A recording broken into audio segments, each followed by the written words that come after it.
అందరికీ ఈ వీడియోలో నేను వంకాయతోటి ఒక మంచి రెసిపీ చూపిస్తున్నానండి. చాలామంది ఇప్పటిదాకా గుత్తి వంకాయ అని, పెరుగు వంకాయ అని, వంకాయ వేపుడు, వంకాయ పుల్లగూర, వంకాయ పచ్చడి ఇలాగా రకరకాలుగా ట్రై చేసి ఉంటారు కదా. ఈ టైప్ చేశారంటే అసలు వంకాయ అంటే ఇష్టం లేని వాళ్ళు కూడా తినేయాల్సిందే. చాలామంది వీడియో చూసేసి వెళ్ళిపోతున్నారండి. లైక్ చేయండి, అలాగే సబ్స్క్రైబ్ చేయండి. ఇలాంటి కొత్త రకాల వంటలు నేను చూపిస్తాను. అయితే ఇప్పుడు వీడియోలోకి వెళ్ళేసి ప్రాసెస్ ఏంటో చూసేద్దాం. ముందుగా ఒక బౌల్ తీసుకొని అందులో ఉప్పు, పసుపు, కారం, కొంచెం ఆయిల్ ఇది వేసేసి ఇలాగ పేస్ట్ లాగా కలుపుకోవాలి.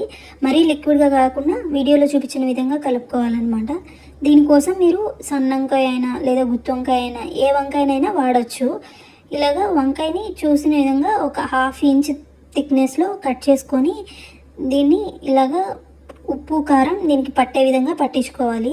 జస్ట్ అలాగా రాసేస్తే సరిపోతుందండి. దానికి ఎక్కువగా ఉండాల్సినంత అవసరం అయితే లేదు. జస్ట్ అలా పట్టించేసి పక్కన పెట్టేసుకుందాం. మనం కట్ చేసుకున్న వంకాయలన్నీ ఇలాగ పట్టించి పక్కన పెట్టేసుకోవాలి. దీనివల్ల ఏంటంటే వంకాయ కట్ చేసిన వంకాయ చేదుగా అవ్వకుండా కూడా ఉంటుంది. ఈ కర్రీలో ఇదే కొంచెం స్పెషల్ అనమాట. ఇలాగ కలిపేసుకున్నాక ఇవన్నీ పక్కన పెట్టేసుకున్నాను.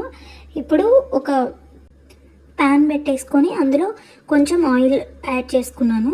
ఇలాగ ఒక్కొక్కటిగా ఆయిల్లో డ్రాప్ చేసుకుంటున్నాను అనమాట. ఇలాగ వేసుకొని ఇదంతా మీరు మీడియం ఫ్లేమ్లో పెట్టి చేసుకోవాలి. ఇలా చేసుకోవడం వల్ల ఏంటంటే ముక్క మరీ మాడిపోకుండా అలాగా బాగా కుక్ అవుతుంది అనమాట. ఇది ఎక్కువ టైం అయితే పట్టదండి, 2 నిమిషాలు అలాగా పడుతుంది అంతే.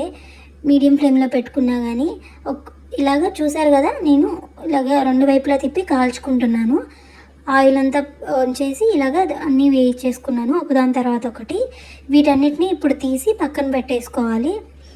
ఇప్పుడు కర్రీలోకి వెళ్ళిపోదాం, చూసేద్దాం. అదే ప్యాన్లో ఇంకొంచెం ఆయిల్ యాడ్ చేసుకున్నాను నేను. కొంచెం ఆవాలు, జీలకర్ర ఇవి వేసి పోపుకి అలాగే కరివేపాకు వేసి ఫ్రై చేసుకున్నాను అనమాట. ఇది ఫ్రై అయ్యాక ఇప్పుడు ఇందులోనే ఒక పెద్ద ఆనియన్ని ఇలాగ చిన్న ముక్కలుగా కట్ చేసి దాన్ని యాడ్ చేసేసాను. దీన్ని ఒకసారి తిప్పేసి ఉంచేసుకుంటే ఇది ఉడికిపోతుంది. ఇది చూసారు కదా, ఇలాగ బాగా ఫ్రై అయ్యాక ఒక 2 నుంచి 3 టమాటాలని యాడ్ చేసుకోవాలి. వాటిని కూడా ఇలాగ చిన్న ముక్కలుగా కట్ చేసి యాడ్ చేసుకుందాము. మనకి కర్రీకి సరిపడా అంటే మనం వంకాయ ముక్కలు తీసుకునే దాన్ని బట్టి ఈ కర్రీ అనేది ప్రిపేర్ చేసుకోవాలి అనమాట. చూసారు కదా, నేను తీసుకున్న వంకాయలకి ఇదైతే సరిపోతుంది. ఇలాగా వంకాయ ఇవన్నీ వేగాక ఒక చిన్న టీ గ్లాస్ వాటర్ యాడ్ చేసుకున్నాను. ఎందుకంటే ఇది రైస్లోకి అయితే మీరు ఇలా యాడ్ చేసుకోండి. ఒకవేళ చపాతీలోకి కనుక మీరు సర్వ్ చేసుకునే పనికైతే ఈ వాటర్ అయితే స్కిప్ చేసేయండి. ఇలా యాడ్ చేశాక ఇప్పుడు ఇందులోనే నేను కొంచెం ఉప్పు, కారం ఉప్పు కొంచెం తక్కువ వేసుకుంటున్నాను. ఎందుకంటే మనకి ఆల్రెడీ ముక్కలకి ఉంది కదా, అందుకని తక్కువ వేసేసుకున్నాను. పసుపు వేసి కలుపుకున్నాను అనమాట.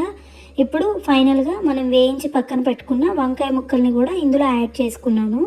ఇలా యాడ్ చేసుకుని ఒకసారి తిప్పేసుకున్నామంటే ఇప్పుడు దీంట్లో నుంచి ఆయిల్ బయటకు వస్తుంది. అంతవరకు దీన్ని కుక్ చేసుకోవాలన్నమాట. ఫైనల్గా కొత్తిమీర యాడ్ చేసుకున్నాను. యాడ్ చేసి 1 నిమిషం అలా ఉంచేసి స్టవ్ ఆఫ్ చేసుకున్నాను. చూసారు కదా, ఆయిల్ బయటకు వచ్చేస్తుంది.